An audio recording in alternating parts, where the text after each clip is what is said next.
So I watch porn.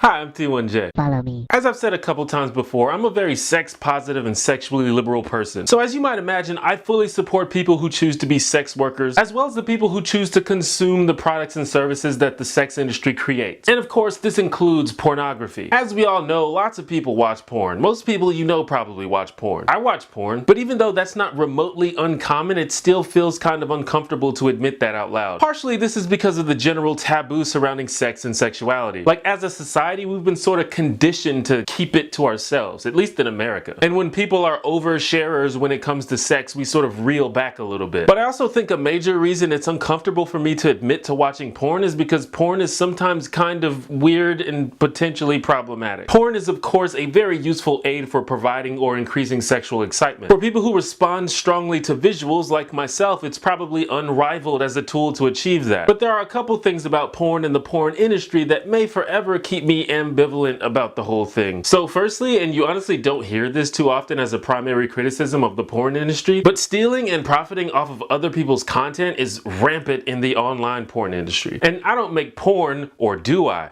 No. But I am an online content creator, so I'm particularly sensitive to freebooting and profiting off of other people's work without their permission. And this happens a lot with porn. There are tons of websites that literally steal images and video from individuals and organizations and upload them on their own website or allow other people to do so. Now, of course, this makes it really easy to find free porn on the internet, which is convenient. But for me, it still feels bad to support freebooting, whether it's on Facebook or YouTube or porn sites. So as for the actual content of porn, there are issues there as well. Porn, like most forms of fictional media, heavily utilizes objectification of women to sell the product. And don't get me wrong, objectification is not in and of itself bad, especially when we're talking about something that's specifically designed to sexually arouse you. But when it's disproportionately done with women, that sends a message about the values of the industry. It also sends a message about representation behind the scenes, like who's making these films. Most porn is made for straight men, and straight men are definitely the primary consumers of porn. But this could be a chicken or egg type situation. Like maybe more people would watch porn if there was more porn for them. But let's not get it twisted. Lots of other types of people watch porn, like 20 to 30% of women watch porn, for example. Now this issue is definitely improving as more types of people get involved in porn production, but it's still very much a thing, and it's probably still how most people think about porn. Now porn is of course fantasy. It's fictional and it shouldn't be seen as reality or as arguing in favor for what's happening on the screen. But still, for me, some of the things depicted in porn are kind of hard to swallow.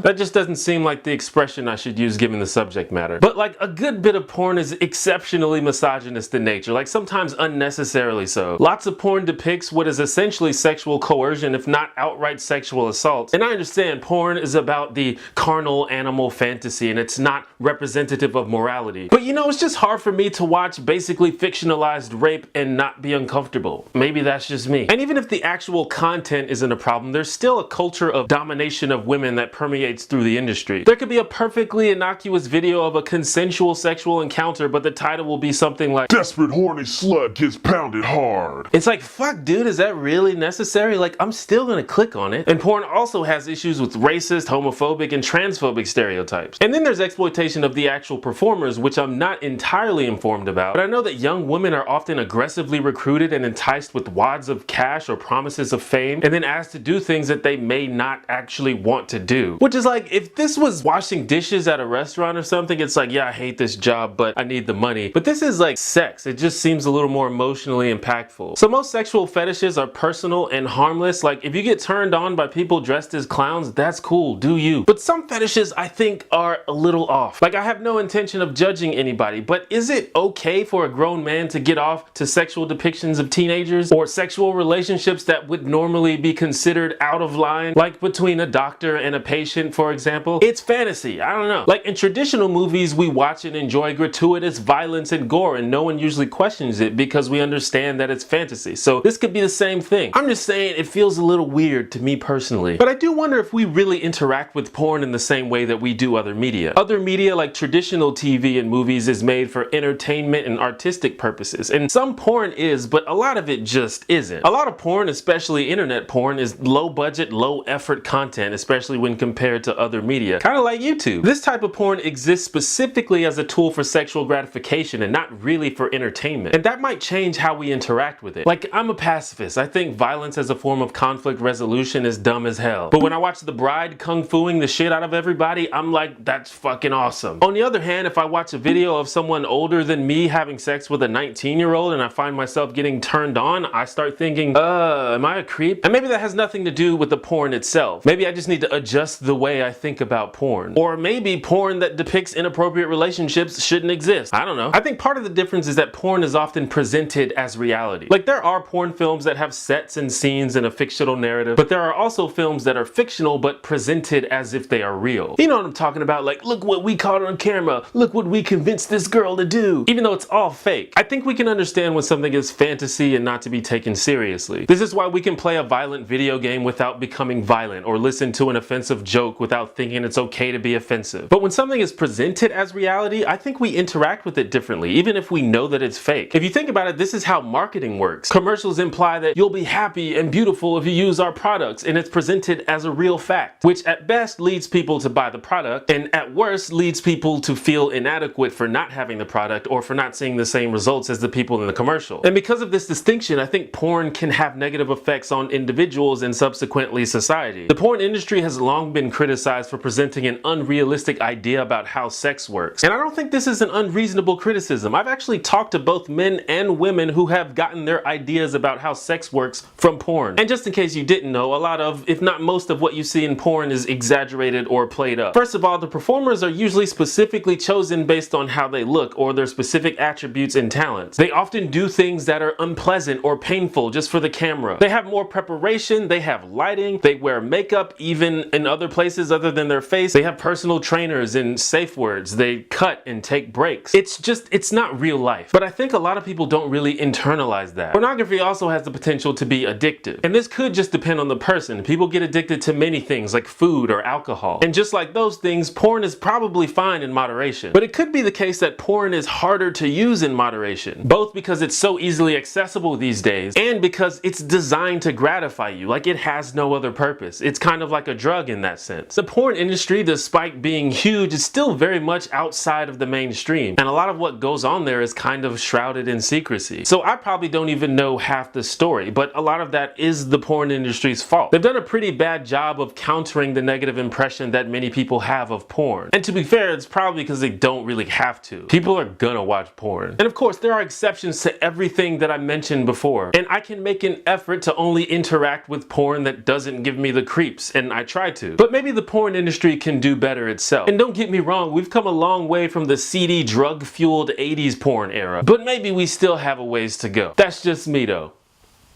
What do you think?